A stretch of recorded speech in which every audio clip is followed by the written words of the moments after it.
solo recordar es general, ya ustedes muy bien lo saben de farmacología en cuanto al mecanismo de acción de los antibióticos, en cuanto a la inhibición de la síntesis de la pared, como por ejemplo ahí tienen a los glipopéptidos como la vancomicina, la penicilina, las cefalosporinas, los monobactanes como el astronal y finalmente los carbapénicos. ¿Okay? En cuanto al metabolismo del ácido fólico, fíjense que tiene obviamente la inhibición de la hidrofolato reductasa, que justamente está inhibiendo el pase desde la hidrofolato a la tetrahidrofolato, por el trimestopin, lo cual ustedes podrían preguntar, ¿y esto por qué no vulnera propiamente la biología de la fisiología humana? Y es propiamente por la selectividad que hay a nivel bacteriano de dicha hidrofolato reductasa. Luego tenemos la polimixina inhibidores de la membrana, ¿cierto? Como lo están viendo acá, que infortunadamente cada vez se utiliza más a nivel hospitalario por la resistencia antibiótica generalizada como problema mundial. Inhibidores de la DNA quinasa como las quinolonas, tienen inhibidores de la RNA polimerasa como la rifampicina, y luego ya propiamente los inhibidores de la síntesis proteica, ¿no? Tanto de las unidades 50 como de las unidades 30S, como están viendo ahí de las 50 el clorafenicol, la clindamicina, o de las unidades 30S de las tetraciclinas, o también tenemos acá a los aminoglucósidos. Luego tenemos síntesis de las proteínas, que propiamente intervienen en la evaluación de la formación del polipéptido, como la mupirocina, pero su aplicación es más de uso dermatológico. ¿Y qué antibióticos faltarían acá? El metronidazol, que es el mecanismo de acción, ¿cuál es? Inhibición de la nitrato reductasa, ¿cierto? Por lo tanto es un herbicida. Muy bien. ¿Qué más no está aquí? Penicilina de nueva generación, tal vez, sí. La gasolina, tazobactam, ¿qué más?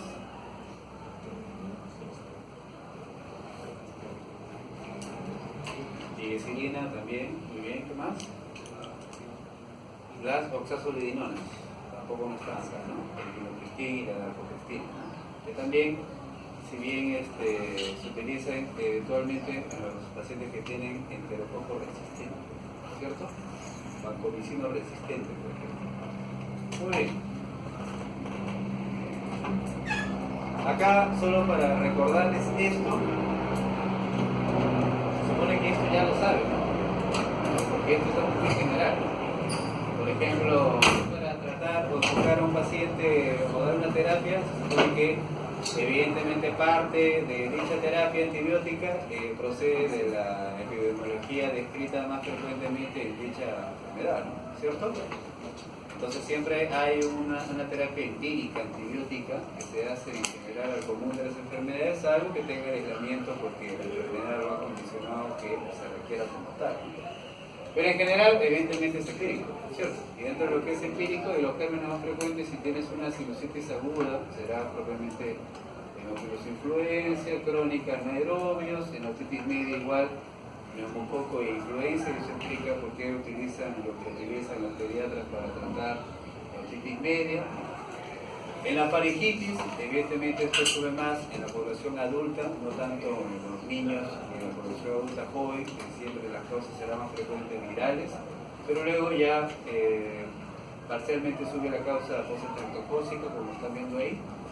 Accesos dentales, anaerobios, y por algo se indica lo que se indica como antibiótico cuando hay influencia dentaria. Bronquitis crónica, en la neumonía, miren, tenemos neumococo y micoplasma a nivel extrahospitalario. Celulitis, y evidentemente en consecuencia de esto explicaremos las guías actuales, las cuales recomiendo para el tratamiento ya sea del estreptococo o el estreptococo aureus. La ITU, la coli, en la uretritis tenemos la clamidia, gonococo y uroplasma, en la enfermedad inflamatoria, agregamos ahí el anaerobios. En la vaginitis, la Yardera vaginalis, la tricomonas, la cándida, las enfermedades diarreicas, como están viendo ahí, salmonella y Filobacius de Yuri, ¿no? Esto es en realidad de medicina interna, ¿cierto? Y lo han visto también cuando han rotado en ginecología o en pediatría, o cuando vayan a rotar. Pero esto ya es bien básico, ¿no? ¿Okay? Miren, algunos antibióticos del siglo XX, pero que los seguimos utilizando en el XXI, son estos de acá, como por ejemplo la penicilina, ¿cierto? Se utiliza hoy por hoy y tiene alguna evidencia para un espectro, por supuesto que sí, ¿cierto? Ahí lo están viendo. Tenemos en el tratamiento de las erisipelas por estreptococo beta hemolítico del grupo A, debe ser de elección en esta población, igual en sífilis en pacientes que tienen VIH y los pacientes que no tienen VIH. Y fíjense que todavía tiene una prescripción de uso en las neumonías comunitarias, ¿no? O sea, si a un paciente ustedes le indican penicilina G, B, Plenisol, igual va a tener respuesta terapéutica. Claro que, evidentemente, su desuso y su prescripción básicamente en cuanto a las indicaciones, en cuanto al intervalo de tratamiento, comodidad de los pacientes, etc.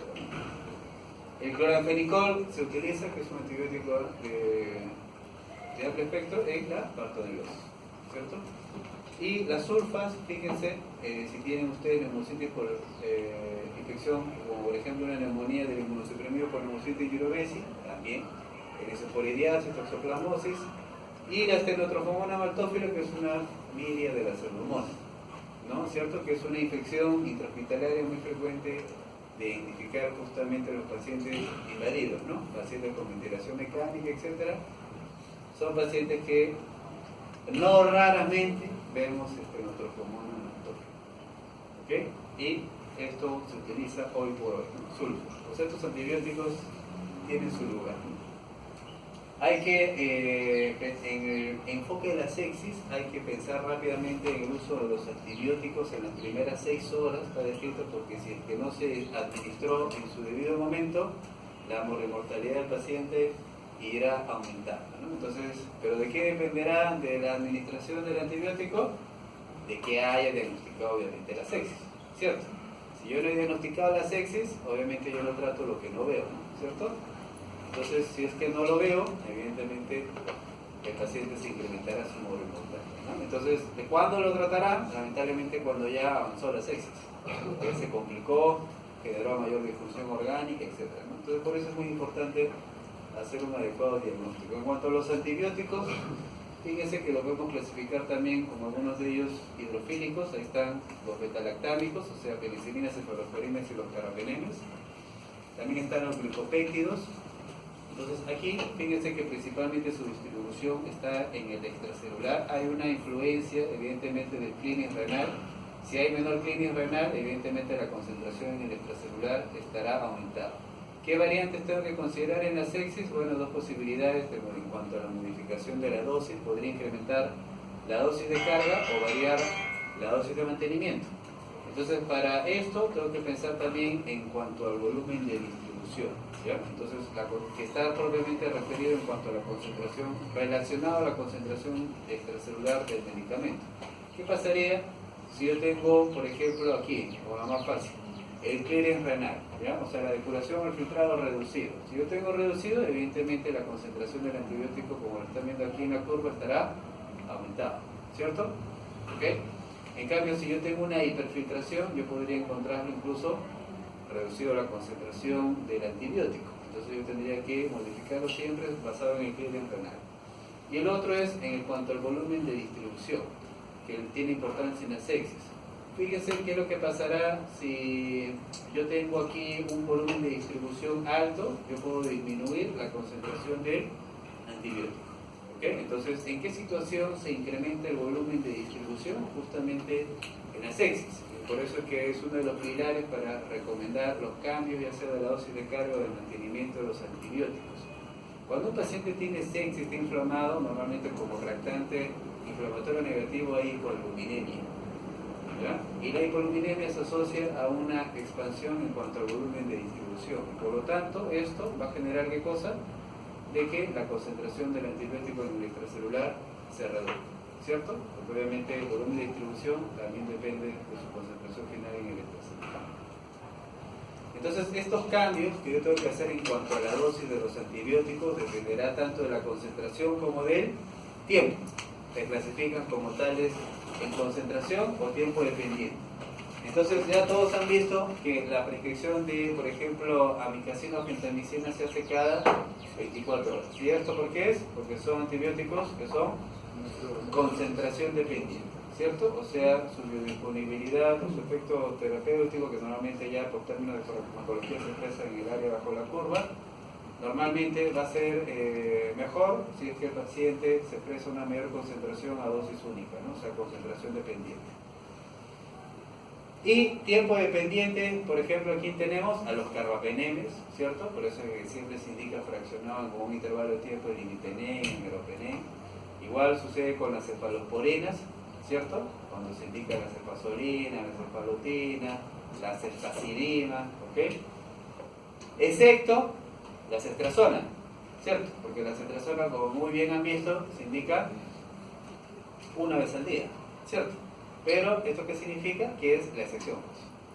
Es la excepción a la regla de la cefalosporina y su explicación ya obedece a otras cosas, ¿no? Normalmente a la carga de unión de proteínas que tiene, ¿cierto? Bien alta la cetrazona y eso hace de que no se cumpla lo que debería de ser como tiempo dependiente y por lo tanto no la fraccionamos. Pero el resto de las cefalosporinas, porque son tiempo dependientes, por supuesto que sí. Muy bien, el inesolid también está acá, igual que las penicilinas.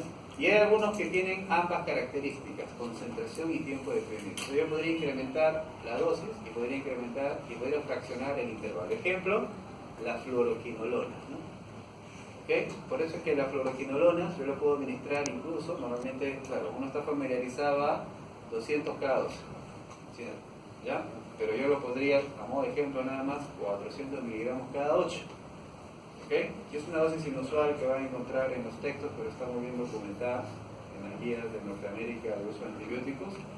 Y es un ejemplo de cómo yo optimizo una concentración y al mismo tiempo un intervalo, ¿no? Si yo quisiera optimizar más el intervalo, a mí también se me podría ocurrir, doctor, entonces mejor es que darle la infusión continua.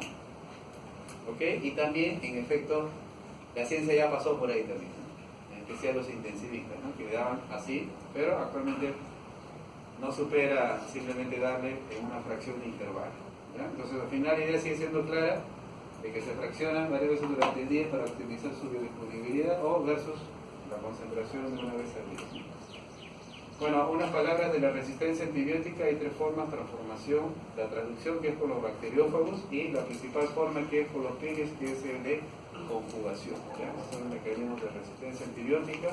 Varias formas se pueden manifestar. Bien, el fenotipo será, uno es natural, ¿cierto? Por ejemplo, el astronal, que es para gram negativos aerobios, evidentemente no va a cubrir gram positivos, ¿cierto? Entonces habrá una resistencia natural, evidentemente, dependiendo del germen. Otra resistencia ya podría muy bien ser adquirida, como por ejemplo la modificación de la diana del antibiótico, como la DNA girasa en las quinolonas. Modificación del antibiótico, modificación de proteínas que omeguen el antibiótico fuera de las células, como las tetraciclinas, ¿no? Y también incluso se habla actualmente de esta forma de resistencia, que es el resistoma. ¿Ok? Entonces, y esto propiamente normalmente depende del suelo, de la tierra, del resistoma edáfico, o sea, entonces básicamente se refiere de que en realidad, si bien hay resistencia que va sumándose progresivamente en el tiempo, en las últimas décadas y años, lo que se dice es de que en realidad ya habrían estos genes precodificados, ¿cierto? En potencia, todas estas bacterias, simplemente lo único que se están ahora es manifestar, ¿no? Y esta teoría propiamente se basa desde que, puesto que estos antibióticos, los antibióticos propiamente, fíjense que se sintetizan justamente de alguna flora, de algunas bacterias también.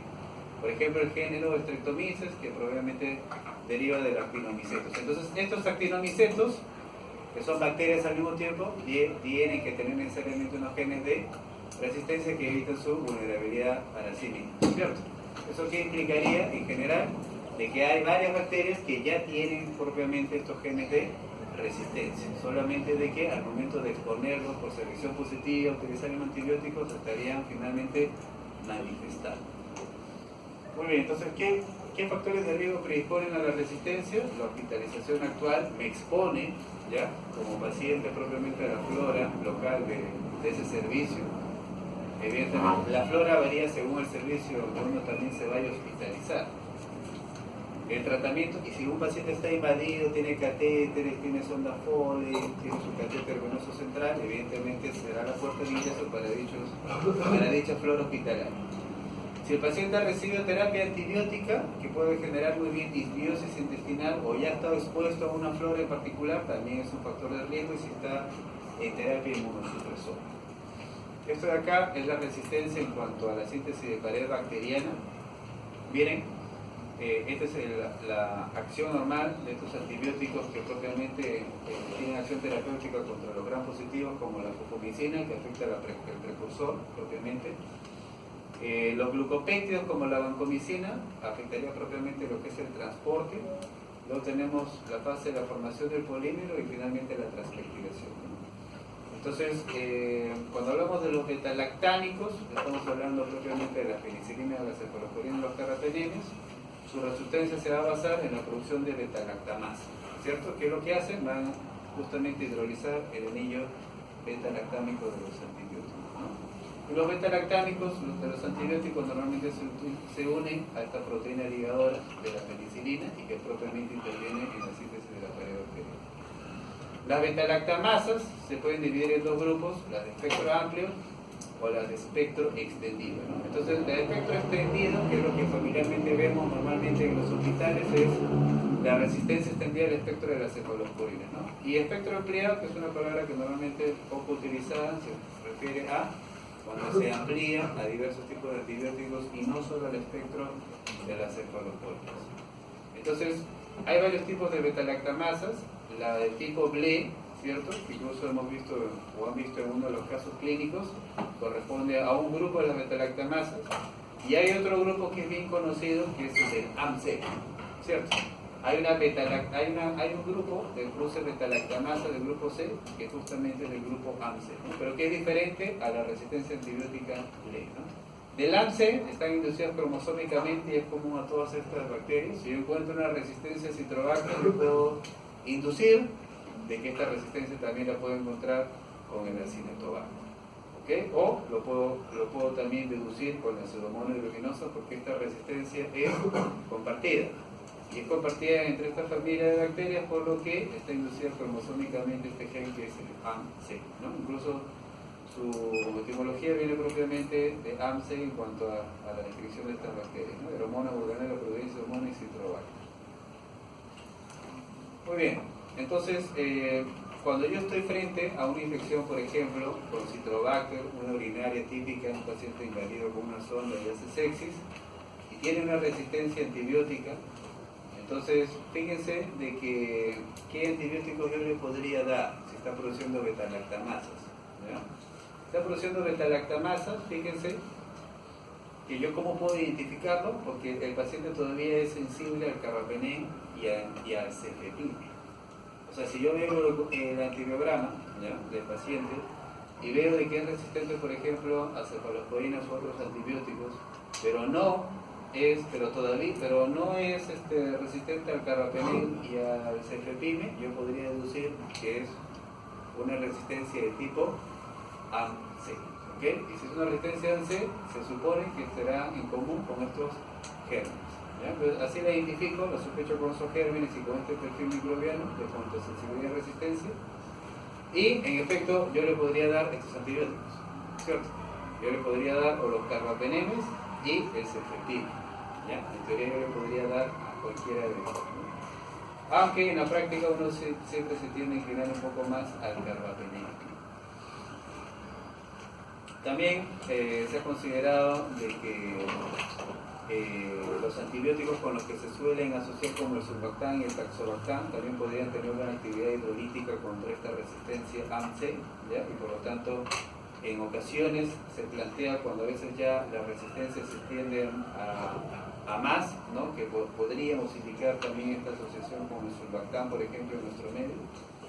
Y este es otro tipo de resistencia, fíjense, cuando hay resistencia a los carbapenemes, ¿ya?, que lo cual evidentemente es inusual, porque ya se supone que el carbapeneme es cuando ya hay una resistencia importante en los pacientes, pero podría encontrar eventualmente también resistencia a los carbapenemes mediados por las metalobetalactamasas o las serinocarbapenemasas, ¿no? Muy bien. ¿Dónde puedo ver, por ejemplo, dichas resistencias? Con la Pseudomonas aeruginosa, ¿no? ¿Qué factores de riesgo tiene para que haya resistencias? Que haya recibido antibióticos previos, que tenga bronquiectasias, que haya estado hospitalizado antes Y la pseudomonas puede expresar, en efecto, la beta-lactamasa AMC, ¿cierto? Si expresa la AMC, se supone que es sensible a las carbapenemes, ¿cierto? O al cefepime. O podría ser de que incluso sea resistente al carbapenema. Entonces va a expresar carbapenemasa como la KPC, ¿no? que es una resistencia bien conocida en cuanto a resistencia al carbapenemes de la pseudomonas aeruginosa. En cuanto al estafilococo aureus, fíjense que su resistencia se describió ni bien empezó a utilizarse la penicilina simbesintética, que era la ameticilina o la axicilina que utilizamos aquí. O sea, fácilmente hace resistencia. Luego vamos a pensar en la posibilidad del resistoma edáfico, ¿no? Y por eso es que en estos casos de pacientes con estafilococo aureus meticilino resistentes hay que utilizar glucopeiques como la vancomicina. Solo que hay que tener presente que su efecto bactericida es mucho menor que otros beta-lactanos, como la oxacilina, ¿no? En algunos pacientes que, por ejemplo, tienen neumonía necrotizante, incluso expresan esta exotoxina que es la PBL de la pantovalentin-leucocidin. Y como una cosa importante, que es obviamente en estos casos de estafilococo aureus de gran virulencia, hay que agregarles otro antibiótico que es la clindamicina. Porque la clindamicina sí tiene la capacidad de limitar la expresión de esta exotoxina. Muy bien, algunas características aquí de los antibióticos, por ejemplo, miren, ¿qué característica tenemos en cuanto a la vancomicina? Que tiene un gran volumen de distribución, pero penetra pobremente secreción respiratoria, ¿no? Por eso es bien cuestionado cuando se utiliza, por ejemplo, en una neumonía, ¿ya? O en una neumonía asociada al ventilador mecánico. Tiene gran unión a las proteínas plasmáticas. Su nefrotoxicidad, que a veces se suele hablar mucho, pero en realidad es infrecuente, por si acaso. El enezolid, ¿cierto? Que es una oxacilidinona, también actúa sobre ¿quién? Gran positivo, ¿no? Pero cuando lo indicamos, cuando justamente tenemos pacientes con estafilococo aureus vancomicino resistente o enterococo vancomicino resistente, aunque actualmente a veces quieren ampliar más su uso, ¿ya? Frente a alguna enfermedad específica, ¿no? Como por ejemplo osteomielitis, pero eso todavía está en evaluación. No tiene resistencia cruzada. Luego la tigecilina actúa sobre ¿quién? Gran positivos, gran negativos celulios y anaerobios. Tiene buena penetración en vegetaciones, por eso es de que se ha verificado absorción en endocarditis junto con la gentamicina, y no cubre pseudomonas aeruginosa. ¿Ok? Les he puesto justo lo que menos a veces se recuerda, ¿ya? Y los macrólidos penetra pulmón, próstata, oído medio y a nivel intracelular, que es lo que todos recuerdan, ¿cierto? ¿Ya? Para el tratamiento, por ejemplo, del micoplasma, gérmenes atípicos, todos recuerdan su penetrancia a nivel intracelular de los macrólidos, ¿ok? Por eso lo utilizan también. Pero también recuerden de que lo utilizamos para oído medio, ¿por qué? Porque uno de los gérmenes, ¿quién es?